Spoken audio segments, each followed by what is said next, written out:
Bonjour Monsieur Corneille Nangaa. J'ai suivi avec intérêt la conférence de presse que vous avez donnée après l'occupation de Goma. J'ai retenu, en ce qui concerne vos motivations, que vous avez répondu à l'appel de la population de cette région-là qui, après avoir tant souffert des mauvais traitements de la part du gouvernement de Kinshasa, eh bien, vous êtes allé à leur secours. Vous citez un article de notre Constitution qui vous encourage dans ce sens-là.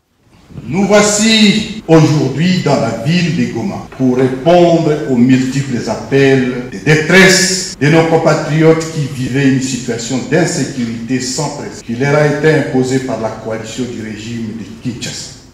Nous sommes Congolais et les Congolais sont condamnés à s'opposer à la mauvaise gouvernance, aux violations des droits de l'homme, à toute colonisation et à toutes les négations. L'Alliance Fleuve Congo a pris les armes conformément à l'article 64, alinéa 1er de la Constitution, qui stipule, tout comme a le devoir de faire échec à tout individu qui prend le pouvoir ou l'exerce en violation de la Constitution.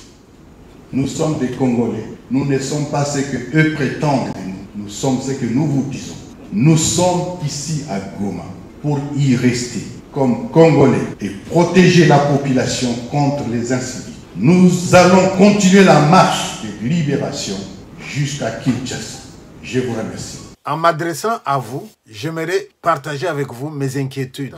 Lorsqu'un enfant a l'âge préscolaire, il demande aux parents comment on fait les bébés. On peut lui répondre de diverses manières. Tu le sauras quand tu seras grand. Là, on a esquivé la question. Le bébé, on va aller chercher à la maternité. C'est une réponse dont il peut se contenter. Sous d'autres cieux, on dira, c'est un grand oiseau qui apporte le bébé. Ça, c'est pour un enfant de l'âge préscolaire. Mais quand l'enfant est à l'école et qu'il grandit et qu'il apprend et qu'il veut savoir, ce n'est plus cette réponse-là qu'on va lui donner. On va peut-être lui dire, papa et maman se rencontrent et ils vont donner un bébé. Mais au fur et à mesure que l'enfant grandit, qu'il devient adolescent, eh bien là, on va devoir utiliser des schémas. Et quand il va vouloir faire des études de biologie, de sexologie, eh bien, on ne va lui épargner aucun détail. On va lui dire tout clairement. Ça veut donc dire une réponse adaptée à l'âge de l'enfant. Alors maintenant, nous avons aussi une question. Pourquoi la guerre? Et là, vous nous donnez une réponse. Vous nous dites que vous êtes allé au secours de la population qui a beaucoup souffert. Vous vous dites que vous êtes inspiré de la Constitution.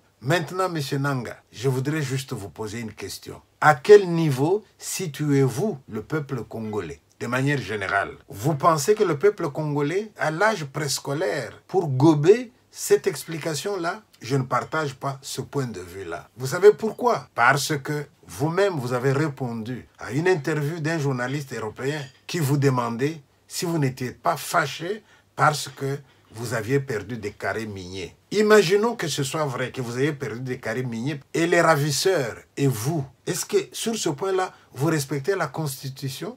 Tous les gens qui sont tombés à Goma et environ, est-ce qu'ils avaient à voir avec ces carrés miniers-là? J'ai toujours prôné que lorsqu'il y a des événements qui se passent dans le monde, la lecture que nous devons en faire doit être une lecture des gens adultes. Lorsque vous amenez un enfant à l'hôpital, vous dites l'enfant a de la fièvre, vous dites que l'enfant tousse, etc. Eh bien, la toux, la fièvre, ce n'est pas une maladie. Le corps médical va faire des examens pour savoir quelle est la maladie que l'enfant a qui provoque la toux, qui provoque la fièvre. La maladie est ailleurs. Alors nous aimerions bien que lorsqu'il y a des événements qui se passent chez nous, qu'on ne nous maintienne pas au niveau des symptômes, qu'on aille au niveau profond. Et au niveau profond, M. Nangaa, cette guerre-là, quel est l'objectif principal? Mais je constate aussi qu'au cours de votre conférence de presse, vous insistez pour dire, c'est nous, nous sommes les Congolais. Nous ne sommes pas ceux qu'ils disent que nous sommes. Mais qu'avez-vous besoin d'insister que nous sommes les Congolais? Nous connaissons les Congolais. Vous êtes Congolais, M. Nangaa. Vous n'avez pas besoin de les clamer. Si vous les clamez, est-ce que ça cache quelque chose? Je vois que vous faites appel aux habitants qui avaient fui la brousse pour qu'ils reviennent. Mais quand tous ces gens-là vont revenir, vous pensez qu'ils n'ont pas vu? Vous pensez qu'il n'y a pas de gens qui ont pris des images? Vous êtes des Congolais, oui. Mais derrière les Congolais, qui avait-il? M. Nangaa, la guerre, ça coûte de l'argent. La guerre, il faut des armes. La guerre doit avoir un but profond. À côté de l'explication que vous nous donnez, écoutez un peu les autres explications qui nous viennent des Européens qui vous donnent de l'argent, qui donnent l'argent à ceux qui doivent se battre, qui donnent les armes à ceux qui doivent se battre.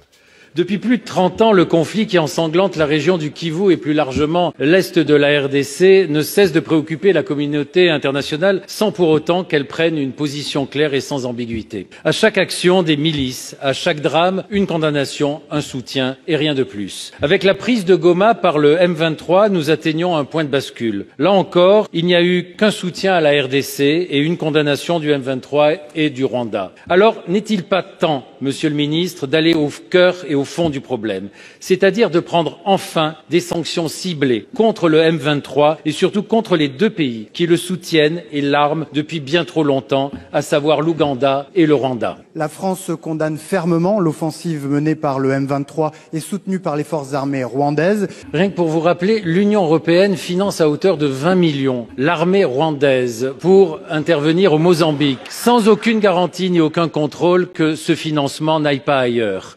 Le Rwanda est un exportateur de coltan, alors il n'y en a pas un gramme sur son sol. Ce serait l'honneur de la France d'être à la tête de demandes de sanctions contre l'Ouganda et contre le Rwanda. Goma est sous le coup d'une attaque monstrueuse par les rebelles du M23 qui sont soutenus par l'armée rwandaise qui a envoyé carrément des troupes sur le territoire congolais. Le Rwanda, qui est devenu le spécialiste de l'influence, de la guerre cognitive, bien évidemment met en valeur toutes sortes de narratifs éminemment biaisés qui sont destinés à permettre au Rwanda de déstabiliser l'est du Congo et d'exploiter des ressources minières qui ne lui appartiennent pas. On remarque que dès que le M23 repart, eh bien les exportations de coltan depuis le Rwanda augmentent. Cette situation est acceptée par l'Union européenne qui a signé l'année dernière un accord de coopération avec le Rwanda sur ces matières critiques. L'Union européenne a besoin pour sa transition énergétique de ces minéraux que l'on trouve dans l'est du Congo et finalement a accepté de blanchir, de laisser le Rwanda blanchir les minerais qu'il pille sur le territoire du Congo. Cette situation est juste inacceptable. La France, elle, a choisi le déshonneur. Elle a choisi de soutenir Paul Kagame. Alors pour de multiples raisons. Je dirais d'abord parce que la France a une tendance désormais à s'aligner sur des intérêts qui ne sont pas les nôtres, sur des intérêts anglo-saxons. Et puis, elle a besoin de Paul Kagame pour sécuriser l'exploitation de gisements gaziers au Mozambique. J'en arrive maintenant au troisième point. Vous dites que vous êtes en marche jusqu'à Bukavu, que vous allez arriver jusqu'à Kinshasa. Et à Kinshasa, vous allez faire quoi? Vous allez prendre le pouvoir. Monsieur Corneille Nangaa, chacun d'entre nous, nous écrivons l'histoire. Vous êtes en train d'écrire dans la grande histoire. Mais cette grande histoire, elle va avoir des pages sombres. Elle va aussi avoir des pages que nous aurons à fêter plus tard. Est-ce que ce n'est pas le moment de choisir? Je suis tout à fait d'accord avec vous. Lorsque vous dites, on nous demande de nous retirer, nous allons où? Nous sommes Congolais. D'accord. Mais n'y a-t-il pas derrière vous des gens qui, lorsqu'on dit vous devez vous retirer, cette phrase-là a du sens pour eux? Monsieur Corneille Nangaa, souvenez-vous, lorsque le FPR est arrivé, qui était à la tête? Un certain Bizimungu. Vous entendez encore parler de lui? Qu'est-il devenu? Il vaut mieux entreprendre une lutte dont les motivations sont claires. Mais c'est quand même dangereux de se laisser utiliser. Ne l'oubliez pas, M. Nangaa. Ce n'est pas vous qui êtes allé créer tout ce mouvement-là qui va occuper Goma aujourd'hui. Vous êtes allé rejoindre les gens. Et vous pensez que ces gens que vous êtes allés rejoindre, leur motivation et votre motivation à vous et la motivation de votre parrain, vous pensez que vous avez la même motivation? Quelle est la chance que vous avez d'arriver à Kinshasa? Vous avez des messages qui viennent de partout, qui condamnent l'occupation de Goma et qui vous demandent de partir. Vous pouvez dire non, d'accord. Mais quel est ce pays-là que vous allez nous créer là, qui sera comme ça dans l'isolement par rapport à tous les pays qui vous disent aujourd'hui, c'est pas bien ce que vous faites. En Europe, aux États-Unis, les voix commencent à s'élever. Hein? Les gens commencent à avoir honte de ce qui se passe. Mieux vaut tard que jamais. Il y a des gens qui, pour nous asservir, nous rendre esclaves, ont utilisé certains de nôtres. Mais est-ce que ce n'est pas une autre époque? Il faut encore qu'aujourd'hui, les Européens qui trouvent qu'il y a trop d'Africains, ils peuvent crever. Les Européens qui sont en train de faire des coupes budgétaires dans leurs prévisions de budget dans tous les pays. Les Européens qui sont en train de prendre des mesures drastiques contre l'immigration. Mais ces Européens trouvent que leurs problèmes à eux, ils peuvent les résoudre en donnant des armes aux uns pour qu'ils battent les autres. Et puis, comme ça, ils vont nous exploiter. que le sang a assez coulé. Eh bien, assez, s'il vous plaît. C'est suffisant, ceux qui sont morts là. Surtout qu'ils sont morts pour rien. Que nos problèmes, on peut les résoudre autrement. Je vous souhaite de revenir sur le bon chemin. N'acceptez pas d'être un arbre qui cache la forêt. Mais Marc, comment est-ce possible qu'un pays relativement petit comme le Rwanda est capable de déstabiliser de manière si durable le Congo qui est beaucoup plus grand? Ce n'est pas qu'une question entre Congo et Rwanda, c'est que le Rwanda reçoit le soutien de l'Occident, des États-Unis, mais aussi de l'Europe. Chaque année, l'Union européenne offre par exemple des dizaines de millions d'aides à l'armée rwandaise. La Pologne a même promis toutes les armes, toutes les technologies militaires dont le régime aurait besoin. Et dans le cadre du programme Global Gateway, l'Europe a promis des investissements de 900 millions au Rwanda. Et cerise sur le gâteau, en février 2024, l'Union européenne a signé un protocole d'accord privilégié sur les matières premières avec le Rwanda. Et cela tandis que nous savons que le Rwanda va voler des matières premières au Congo. Si l'Union européenne était si attachée à l'éthique, elle arrêterait d'être le receleur du pillage qu'effectue le Rwanda à l'égard de la République démocratique du Congo, parce que le Rwanda pille les matières premières qui sont souvent rares d'ailleurs, qui appartiennent aux Congolais et les revendent à l'Union européenne depuis février 2024 et l'Union européenne ferme les yeux sur ce pillage. Vous croyez que c'est très moral, ça? Il n'y a pas que la loi du plus fort. Alors comment on doit répliquer? Par la force? Non, par le droit. Les criminels de guerre doivent être poursuivis, ils doivent être capturés et jugés.